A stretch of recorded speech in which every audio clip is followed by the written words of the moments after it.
How is it going then, everybody? I hope you're all doing very well. Welcome to another video here on our channel. I'm the FIFA analyst, and today we're going to be talking to you about the patterns of attack in 4-2-3-1. 4-2-3-1 is one of the most popular formations this year just because of how solid it is in defense and attack. So we will go through and we're going to break down exactly what patterns you need to be looking out for when it comes to using the 4-2-3-1 and how you can utilize it and get the best possible results from using this formation. Before we do jump in though, if you do enjoy, please let me know by dropping a like and pop your thoughts down below in the comment section. You can also subscribe to the channel. We do upload every single day at 5 PM, and then last but not least, we do stream on twitch.tv/FIFA analyst on Tuesday, Thursday, Friday, Saturday and Sunday. That is the best place for you to go over and ask me any questions live, have a look at the game and all things like that. So anyway, let's go ahead and jump into the gameplay and start breaking things down and show you exactly how I want the 4-2-3-1 to play. At the end of the video as well, I will show you what tactics you guys need to be running. So I just thought I'd show you this on screen. One thing that you can look into when playing the 4-2-3-1 is trying to get the centre attacking mid behind the CDMs of the opponent. If you can get in between that space of their CDM and centre back, that is absolutely crucial. The next sort of attacking pattern is using your right attacking mid and your left attacking mid, then working it over to your fullback if they are unbalanced, which is what I preach, and you can find a lot of space by doing that to pop the ball into the back of the net, which is always good stuff indeed. And then the other way, which I find to just kind of having the attacking pattern, is holding up the play with a striker, waiting for your centre attacking mid, your Ram and Lamb, or possibly even your centre mid to run on over, break that defensive line, and then hopefully they can find the back of the net. And we'll show you how all of these play in just a second. 4-2-3-1 though, as I said, it is such a solid formation as a whole within the game. It just does everything really, really well. One of the things that I want you to notice in the 4-2-3-1 with your two CDMs and your centre attacking mid, you always have a triangle which you can utilise at pretty much all points with the passes. What we're trying to do here, as I said, is break past these two centre mids that we're up against at the minute in Vidal. Try and get onto that last little man with Lacazette. If he can get into that area, we have then got literally Dembele and Ben Yedder on the two centre-backs, just with how Dembele has moved over in this situation. You can just see them there. If we can utilise them too, if we can get the ball into Lacazette, we have then literally got the straight run in at the centre-backs. Makes it very difficult for the opponent to defend. And as soon as you do that, it's a very key area. We do that in this particular point. We do get into the area. Unfortunately, the skill move doesn't work off, but you can see how we managed to execute and get to where we wanted to be. Bit of a different sort of attack now, as I said, with using the wing. We do have the ball down with Dembele. We have to wait for De Jong to get a little bit closer because we haven't really got too much else on. We could carry on running towards the byline, but if we wait for De Jong, Lacazette is going to join as well. Lacazette will make the run directly into the box for us, and De Jong will kind of run onto the edge with the instructions that I've got set up for him. We do the defender with a fake shot, play it into De Jong, play the ball into Ben Yedder, obviously our main man up front, and then manage to find the gap to pop the ball into the back of the net with Lacazette. So crucial that you do use the whole width of the pitch. You will see in a lot of these clips, I go from left to right, utilising the whole area. You can see, again, using that little triangle, we've got Dembele, we've got Lacazette, we've got Ben Yedder. We have quite a few options in this particular case. There's a few things that we can do. We can use Ben Yedder to try and get directly in behind and take on the centre-backs and get into that key area of the pitch right inside the 18-yard box.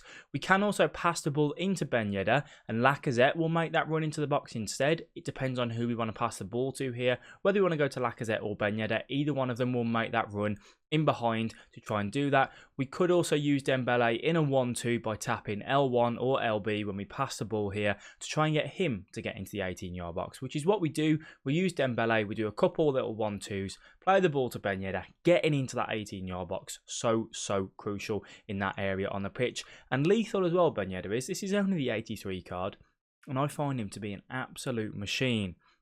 So when it comes to custom tactics on this, we'll go through that in just a second. I have trialled a lot of different tactics, different variations, and I've kind of found what I tend to like at the minute, which might surprise a little of you guys. If you have watched some of my custom tactics videos, they are a little bit different to what I've been running recently, so we'll jump into that and show you how it is. But as I said, I do find with this formation, you have got to use those triangles as much as you can with the two CDMs and the centre attacking mid. You can then work it over to your Ram and Lam. You can get the fullbacks involved if you have them on stay back as well. But also, the good thing is that when you do play it into your centre attacking mid, you can use the striker in a way of either getting the running behind, or you can play the 1-2 between the centre attacking mid and the striker. You can also drive forward with your CDMs if you've got the players to do so. So like here I was using De Bruyne, we used De Bruyne in that particular case. You can also use someone as simple as like Pogba can get forward, and just having that drive can make it really, really key to getting the ball forward and trying to put pressure on your opponents. A lot of you guys do say that the 4-2-3-1 can be quite stale, but I find that's because you keep it so narrow. You always play between the centre attacking mid and the striker. You don't utilise the triangle that we have in this situation here. Modric, we've got Sanchez. You need to make sure you're constantly looking for it, pinging the pass around, one touch pass. We play it out to the left hand side. The pass that we looked on here is playing it over to Hernandez, who can make the dive run into the box. The opponent messes up though by bringing Walker out here, so I bait that in. We then managed to find CR7, a lovely little turn inside the box, who puts that one into the back of the net. We're going to slow that one down in just a second, have a look at it and see exactly how that one occurred for us, just so you can see and have a look directly on that as well. But yeah, so you've just got to make sure that you're using the whole width of the pitch, vary your attacks. Sometimes they've got to be quick, sometimes they've got to be slow. You can also drag the players out of position by just literally passing it around on the edge of the box, waiting for those key chances by just one touch pass, and so on. A lot of you guys keep it so narrow and don't use your fullbacks, don't use your right attacking mid and your left attacking mid when it comes to it. It just leaves you so stale, so predictable. If you can get the ball into the box, I would highly recommend doing it. A lot of you guys seem to get into the box and then you come straight back out. If you can get into the box, make a quick turn, do a drag back, do a skill move, whatever it is, if you can get there, that's where you're going to get your goals. Don't keep shooting from the edge of the box as kind of your hole. If you can get into that 18-yard on that penalty spot, that's where you're going to see the most sort of joy when it comes to this formation. It is a little bit difficult at times with this formation. It can be when you come up against a very solid defender. If they don't bring their players out of position, it can be a little bit difficult. But that is where you do need to use those patterns that I've spoken about, trying to get the fullbacks involved, trying to get the cams in between those centre defensive mids and centre backs as well. That can be really, really crucial for you. But sometimes, guys, if it isn't working for you, change the two up front. It is a little bit harder to defend a two up front as a whole as well. But what we're going to go do now, after you see some lovely little finishing from our man Mbappe, what we're going to do now is going to go and run through the custom tactics, show you exactly how I set up my 4-2-3-1 at this stage of FIFA. Obviously, it does change on a game-to-game, but a week-to-week basis, depending on how the game is, how I'm finding it's coming up against with certain teams, everything like that. But we're going to go ahead and jump into it and show you what we're running. So this is what we've been using when it comes to the 4-2-3-1, and we'll jump into the player instructions in just a second. Defensive style, I normally play balanced. I do, however, sometimes go to press after possession loss. If I'm coming up against an opponent that is liking to hold the ball, if I'm feeling like I've got the upper hand in the game, I don't want them to have the chance to have the ball that often. So I do tinker between balanced and press after possession loss on a regular basis. I do feel like press after possession loss, if you're not going to go on balanced, is the best one. Constant pressure drains your stamina way too much, and pressure on heavy touch doesn't seem to do too much for me, if I'm honest. Width, I just keep it bang smack in the middle, same as a lot of my other tactics. Depth, I do stick on 3 or 4, dependent on the team that I'm using. The team that I've got at the minute isn't very strong. It's the 150k team that we'll be using, so I keep the depth on 3 there. If I was using a stronger team with better centre backs, then I do usually have that on 4, just to try and dictate the game by keeping the pressure on the opponent. Now, this is the key areas which I've been using recently. I normally used to run this on balanced.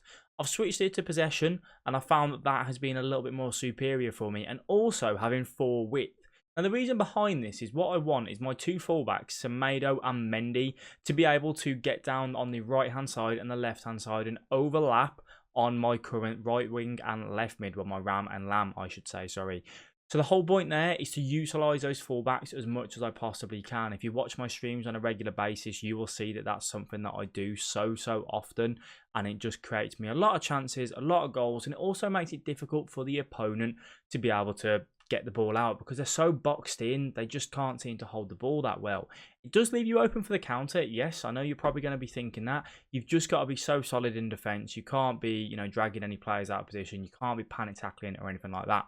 Now, key one here is I go one in the box. The whole purpose behind this is that I'm constantly looking for players to be on the edge of the box. Sometimes I find when you play against someone that plays drop back, if you've got this on, say, 5, you've got so many people making the run into the box that you've got no one to pass the ball to. So then you play for a pass in the box and then it gets marked.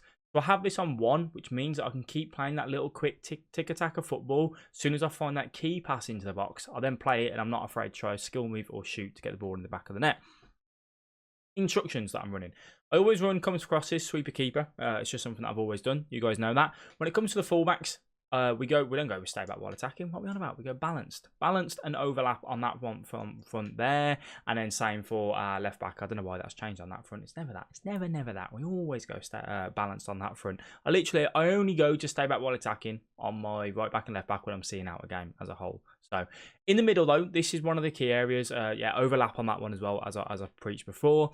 On the middle, I have one of my CDMs on balanced. On stay back while attacking support, and I have the other one on stay back while attacking. They both cover centre and cover passing lanes, but I have one of them going forward a bit more. In this case, I choose Sissoko to get forward, and that's where in some of the clips that you've seen, you would have seen some of my centre defensive mids, not necessarily Sissoko, could have been De Bruyne, whoever it was that I was using at that time, gets forward a little bit and gets involved, which is what I want to see as well.